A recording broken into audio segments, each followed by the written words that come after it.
Halo semuanya, pada kesempatan kali ini kita akan sama-sama belajar mengenai AWS Budget.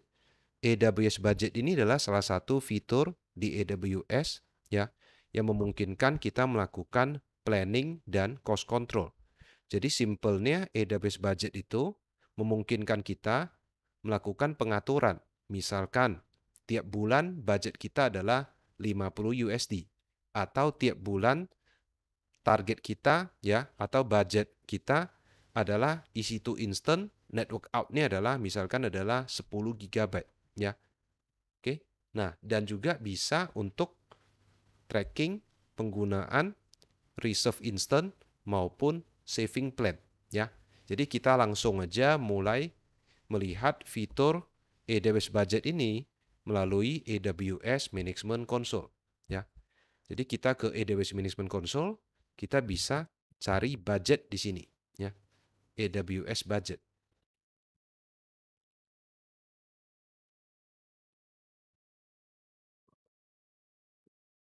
Oke. Nah, di sini saya udah ada setting satu yang namanya monthly budget, ya. Di mana budget saya adalah 50 USD, ya, per bulannya. Dan per saat ini saya udah pakai 8,24 USD. Jadi biaya saya, tagihan saya per saat ini adalah $8 lebih.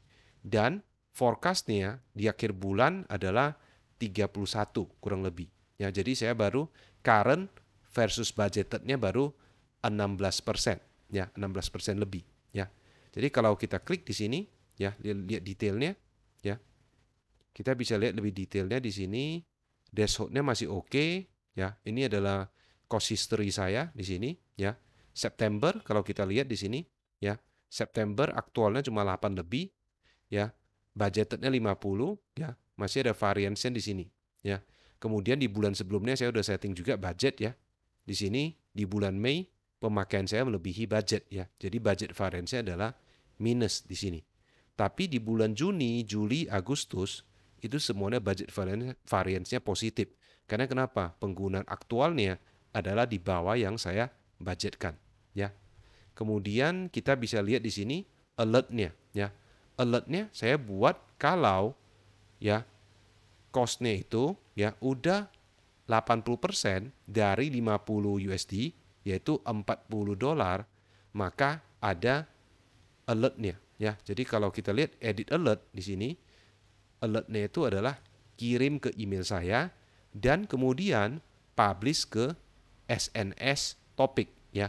Di sini SNS topiknya ini ya salah satu subscriber-nya adalah Lambda Function. Lambda Function ini akan mengirimkan Telegram notifikasi ke saya ya. Oke. Nah, kita coba lihat fitur dari budget dan bagaimana melakukan pengaturan budget. Jadi kita bisa pilih create budget di sini. Nah, ada 4 tipe budget. Yang pertama adalah cost budget ya. Cost budget ini adalah recommended yang paling umum dipakai ya. Jadi kalau cost budget ini adalah kita akan membandingkan actual cost kita dengan budgeted cost. Jadi yang menjadi parameter di sini adalah biaya atau cost. Kemudian yang kedua adalah usage, ya, pemakaian. Jadi di sini misalkan kita akan membandingkan ya satu metrik ya, misalkan S3 data out-nya per bulannya berapa giga, misalkan budget kita S3 data out-nya 100 giga. Nah, contohnya seperti itu, ya. Atau data yang ditransfer antar availability zone di VPC kita. Nah, itu adalah usage budget. Yang ketiga adalah terkait saving plan, ya. Oke, ini saving plan. Dan yang keempat adalah terkait reservation di sini, ya. Tapi kita akan fokus di cost budget dan nanti kita akan lihat sekilas di usage budget, ya. Jadi yang pertama kita pilih cost budget, ya. Next, ya. Kemudian di sini budget amount-nya ya bisa kita pilih apakah harian, bulanan, 3 bulanan atau annually. Ya, jadi di sini contohnya monthly. Ya, jadi budget ini adalah budget bulanan. Effective date-nya ada yang pertama adalah yang berulang, yang kedua ini adalah yang ada expired-nya. Maksudnya bagaimana? Kalau berulang ini artinya budget tiap bulan, ya. Jadi misalnya September, Oktober, November, Desember dan seterusnya. Tapi kalau expiring budget artinya cuma di bulan berjalan ini aja, dia monitornya. Ya, jadi kita pilih yang berulang, startnya mulai dari September, dan kemudian berarti kan dia berulang ke bulan Oktober, November, Desember, Januari, dan seterusnya. Kemudian kita lihat di sini, ya, budgetnya ini bisa fix, bisa monthly budget planning. Jadi kalau kita pilih monthly budget planning, nah kita bisa pilih September, Oktober, November, Desember, Januari, Februari, dan seterusnya. Ya, saya pilih aja buat fix saja di sini. Misalkan saya isi 50 aja. Ya, nah budget ini berlaku ke semua atau bisa kita filter lagi di sini. Nah, di sini ditunjukkan ini adalah history-nya.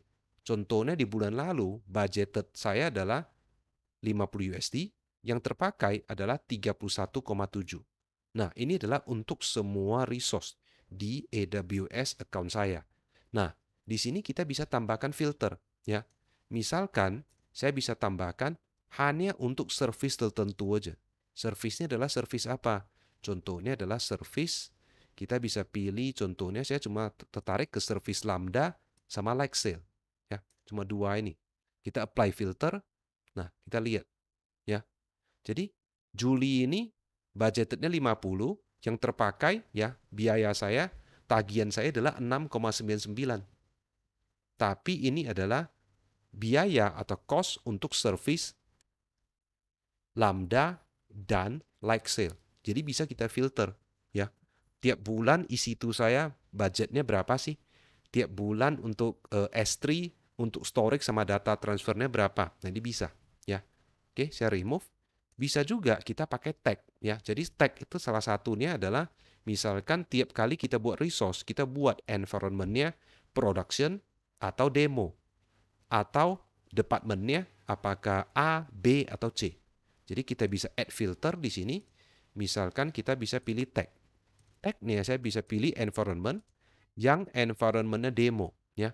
Jadi kalau kita lihat di sini ya, di Juli ya atau di Agustus aktual cost-nya itu adalah 31,7 semua, budgetnya 50. Tapi begitu saya pilih demo ya, yang tadi 30-an, kita lihat di sini di Agustus ya, yang ini adalah yang demo cuma 0,95. Dan di month to date ya, yang tagnya environment demo itu adalah 2,79 ya. Kita bisa edit filter, tagnya itu misalkan environment, kita bisa pilih misalkan yang ini ya, demo sama dev nih ya. Kita apply filter. Nah, kita bisa lihat di sini. Di Agustus yang tagnya demo sama dev itu adalah 7,788 dari total tadi 31 lebih. Jadi kurang lebih ada 25% dari biaya saya itu adalah terpakai untuk dev sama demo. Jadi kita bisa buat budget ya. Kita bisa buat budget misalkan untuk yang production itu 50 USD, untuk demo 25. Jadi kita bisa buat multiple budget ya. Dan tiap budget bisa action itu beda ya. Misalkan nih, kalau untuk yang demo kalau udah lebih dari misalkan 50 USD, nah kita apply policy atau kita terminate semua instannya untuk menghemat cost. Ya, nanti kita lihat di bagian action. Ya, jadi ada 3 opsi untuk actionnya. Jadi kita pilih di sini, saya pilih aja di sini demo sama dev ya. Saya buat aja 50, kemudian detailnya saya buat namanya budget demo aja. Oke, kemudian next. Oke, kemudian di sini kita bisa tambahkan alert threshold. Jadi artinya apa? Alert threshold itu artinya kita bisa tambahkan ya satu ambang batas, misalkan tadi budget 50. Tapi sebelum sampai 50, misalkan kalau udah 40, kasih notifikasi, bisa ya. Jadi kita bisa add alert threshold. Nah, kita bisa pilih ya absolute value kalau udah 45 USD. Bisa. Atau persen. Kalau udah 50%, berarti 25 USD. Ya. Triggernya bisa aktual atau dari forecasted, dari actual cost kita ataupun dari cost yang diprediksi, ya. Kemudian kita, ini contohnya saya buat 80 aja, ya.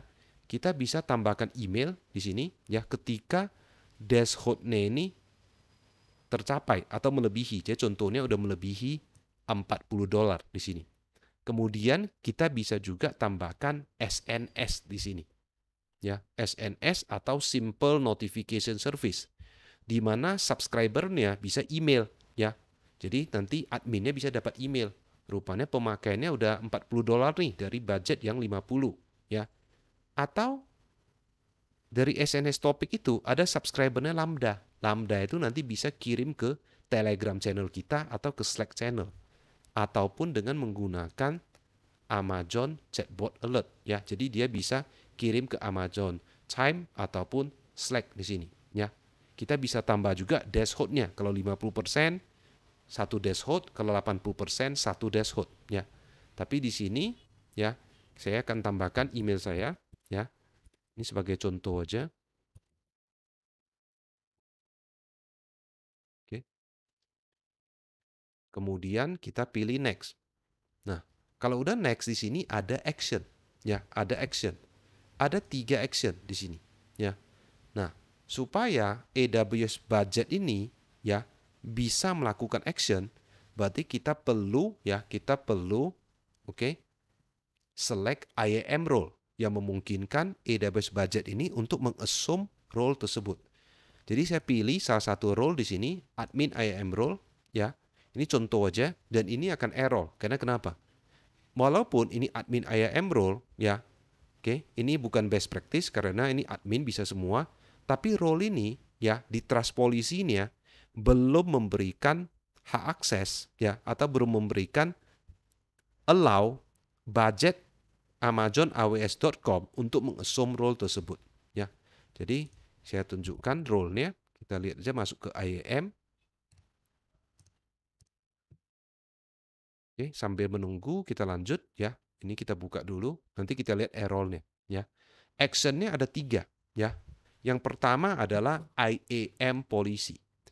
Jadi kalau dashboard-nya ini udah tercapai, kita lihat di sini, ya. Alert-nya sini kalau udah sampai 80%, ada action-nya. Action-nya apa? Action-nya adalah yang pertama adalah tadi IAM policy. Artinya apa? Kita bisa meminta AWS budget ini untuk menambahkan atau mengattach IAM policy ke identities, yaitu user, group, ataupun role. Sehingga user, group, atau role tersebut, ya, ketika di-assume, ketika role-nya di-assume, kalau role, maka hak aksesnya akan dibatasi. Jadi misalkan yang awalnya kita boleh create instance dengan tipe T2, T3, C5 misalkan. Tapi kalau budgetnya udah melampaui threshold yang 80% itu, kita buat deny. Nggak boleh lagi create instance baru. Atau boleh create instance baru, tapi tipenya cuma T2 micro atau T2 small. Nggak boleh lagi yang C5 large. Bisa. Jadi kita bisa attach polisi, ya. Oke, kita coba pilih aja. Nah, kita bisa pilih polisinya di sini. Contohnya ini polisinya mau attach ke mana? User, group, atau role mana? Kita bisa pilih di sini, ya. Kemudian saya remove aja. Kemudian saya lihat opsi yang kedua, ya. Admin kita pilih aja dulu. Yang kedua adalah service control policy, ya. Jadi service control policy ini sebenarnya bukan polisi yang memberikan hak akses ke principal ataupun ke identity. Tapi service control policy ini lebih tepatnya adalah sebagai guardrail, ya. Sebagai guardrail, ya, yang menentukan hak akses maksimum yang diperbolehkan. Jadi kalau ini use case-nya biasanya di organization. Jadi kita bisa attaching, ya, attach service control policy ke organization root ataupun ke organizational unit. Jadi OU itu mirip seperti pengelompokan atau kalau di gambarnya adalah folder, ya. Jadi kita bisa buat kalau budgetnya udah melebihi 80%, tambahkan SCP, ya, yang mendinai untuk buat RDS misalkan, bisa, ya. Jadi kalau kita pilih service control policy, kita harus pilih service control polisinya. Kebetulan di sini polisinya masih satu, ya, dan bisa pilih OU. Kebetulan di sini OU-nya belum ada, ya. Kemudian yang ketiga adalah automate instant to stop for EC2 or RDS. Jadi kita bisa mengautomate, ya.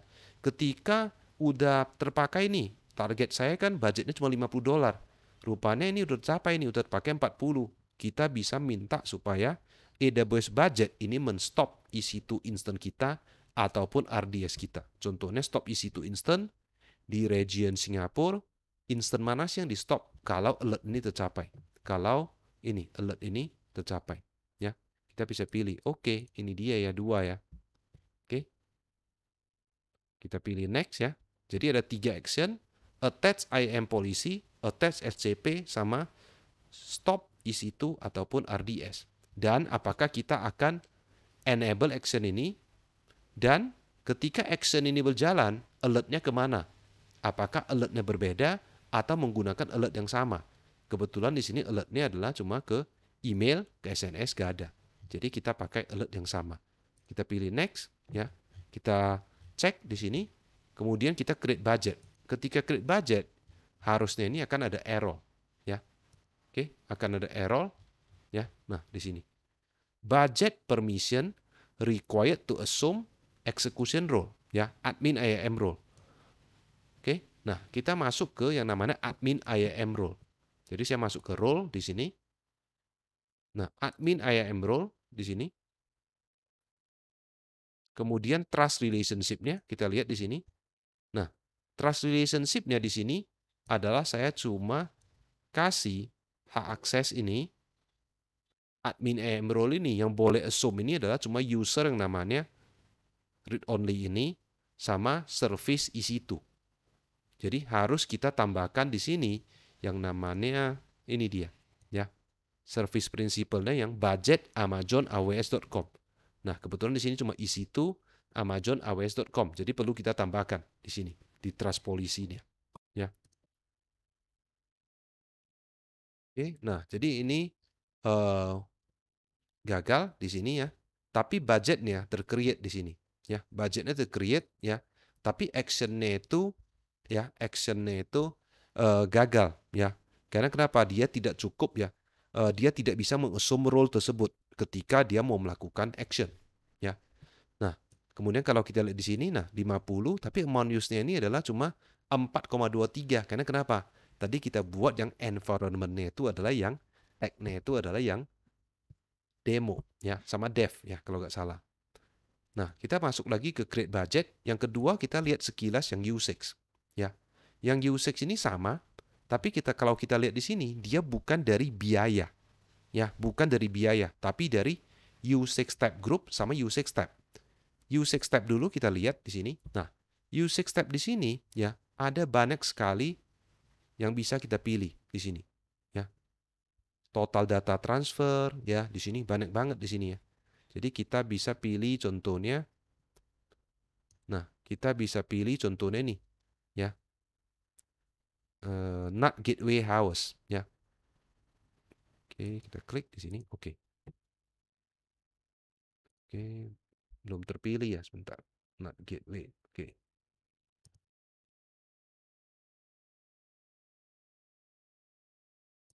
Oke. Nah, jadi kita bisa pilih di sini usage type-nya adalah NAT Gateway berapa jam sih? Sebulan itu boleh hidup monthly. Nah, ini semua sama. Tapi di sini adalah jam di sini, ya. Tapi kalau kita pilih lagi, beda lagi. Contohnya kita pilih lagi yang jangan yang jam, kita pilih contohnya yang gigabyte di sini, ya. Oke. Data transfer out di sini. Klik.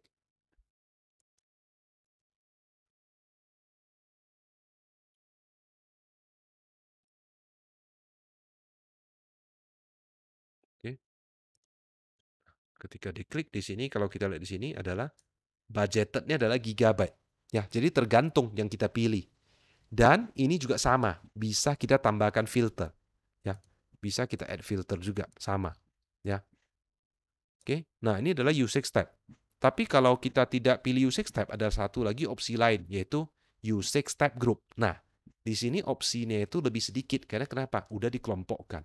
Jadi contohnya ini, data transfer antar availability zone, data transfer in, data transfer out. Jadi udah kategori di sini, ya. Udah dikelompokkan, ya. Jadi dalamnya ini sebenarnya adalah usage type ini. Jadi ini udah di grouping. Oke, jadi kita bisa pilih usage type group ataupun usage type.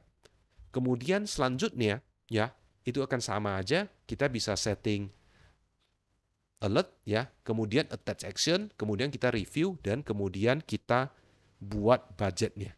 Tapi ingat, kalau kita pakai budget action, ada biayanya, ya, ada biayanya, walaupun biayanya cukup rendah, ya. Dan kalau ada budget action, ya, service budget ini perlu mengassume role sehingga dia punya hak akses untuk melakukan action, ya. Jadi kalau kita lihat budget di sini ada pricingnya. Jadi kalau ada action di sini, ya, adalah 0,1 USD untuk action enable budget, ya. Oke, jadi kita kembali ke budget, ya. Jadi kalau kita pakai AWS, ya, salah satu yang menurut saya harus kita hidupkan adalah ini sih, ya, budget, ya. Jadi biar kita punya kontrol, ya, at least kita dinotifikasi ketika penggunaan kita udah mencapai satu nilai tertentu, ya. Dan sesudah pakai budget ini, ketika kita mau analisa cost-nya, ya, kita bisa pakai service yang lain, digabung dengan service lain. Salah satunya adalah Cost Explorer, ataupun kalau mau lebih detail lagi, di breakdown, bisa kita pakai Cost and Usage Report, ya. Oke, mungkin sekian video kali ini terkait pembahasan AWS budget, ya. Semoga videonya bermanfaat. Terima kasih.